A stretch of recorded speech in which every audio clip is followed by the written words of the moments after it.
Judge Shred team is back from Leicester. Judge Shred 2. Horrifically sharp pincer there. It's pneumatically powered. There's the CO2, the fire extinguisher cylinder.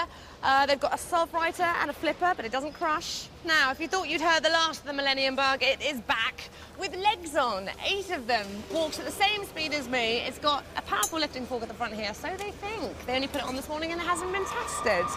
The pressure of Robotwars. Will it walk or will it kick the derriere of Exterminator? They've also got a ferocious-looking axe there. They've got every kind of metal they could probably find from the scrap heap there. Here is padding. This is the fastest robot that I think I've seen on Robotwars, 25 miles an hour. That is awesome. And for one of these 3, there is a death sentence waiting.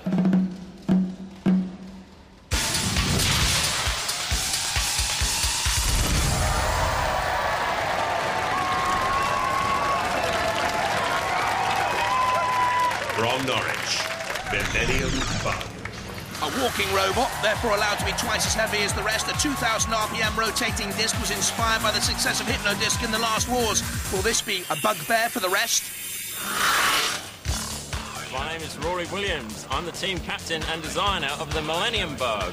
Our team members are my son Thomas and Andrew Walker. Now, we're a walking robot, and that means we can be twice as heavy as the other robots. So we think we've got an excellent chance, and we're hoping to do very well. And we've been practicing our Millennium Bug special celebration, just like the footballers do. So, chaps, if you join with me, this is the celebration. From Hereford and seeded number 22, X-Terminator.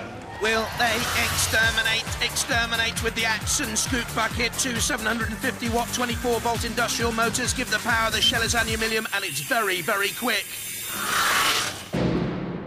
Takes a special robot to push panic attack all the way, and that's what happened in Series 3 in their heat final, but then they blew their gas canister and couldn't self-right, and it was the end. But Exterminator are back. I'm Simon, this is Paul. We have another team member, Marlon. This is our robot Exterminator. Our main weapon is our axe here, which we use to impale as many opponents as possible. Should we fail to use the axe, we may use the self-right mechanism to flip our robots over. As a defense mechanism, we have the bucket on the front, and should we get flipped, we have a self-right mechanism on the side. From Colville in Leicestershire, Judge Shred 2. Back to pass judgment again with a short, sharp shock treatment from the pneumatic axe. It has a wedge to flip and a streamek to self-right. The shell's polycarbonate and alloy. In Series 3, they gave Mr. Punch the old left-right combination, but then they were defeated by Exterminator, so our judges bear grudges. Hi, we're Team Judge Shred. This is our robot, Judge Shred 2. These are my colleagues, David and Paul. Hey, my job is to look after the drivetrain, the electronics in here. I'm responsible for the weapons, axe, flipper, both powered by CO2. Roboteers, stand by.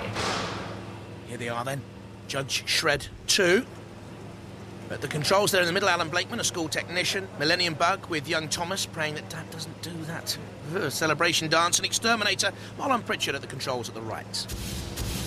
3, 2, 1. Activate. Interesting to see how the Walker gets on here, Millennium Bug.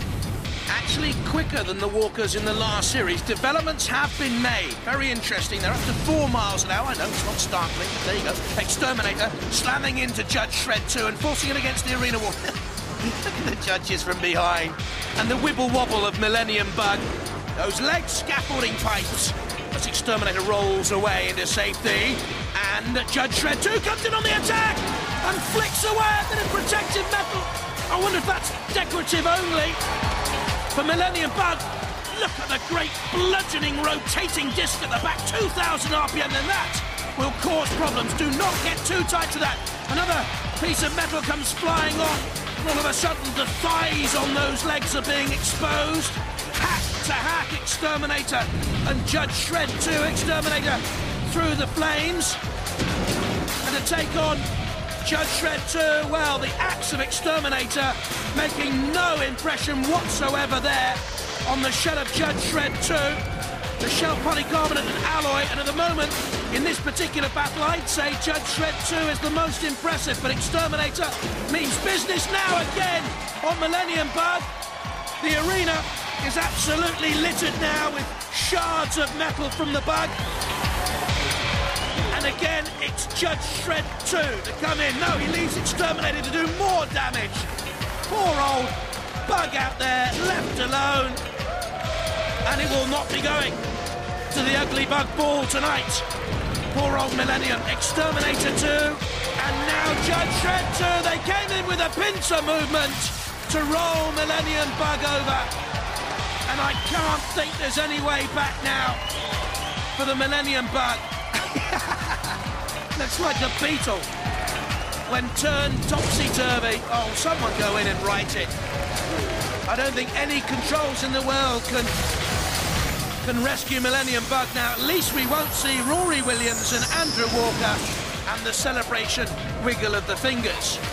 Let your fingers do the walking, let your robots do the talking, and it's silence from them.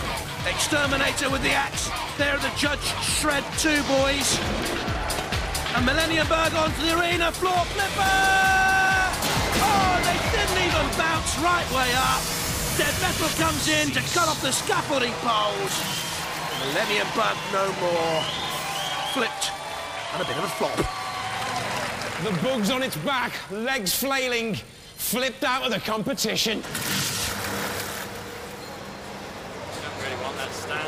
Well, it would have been all right if it stayed upright. It wasn't that amazing when that hydraulic floor came up and flew through the air and sort of if it landed on its feet, we would have been running still. Oh, we're going to land on our feet.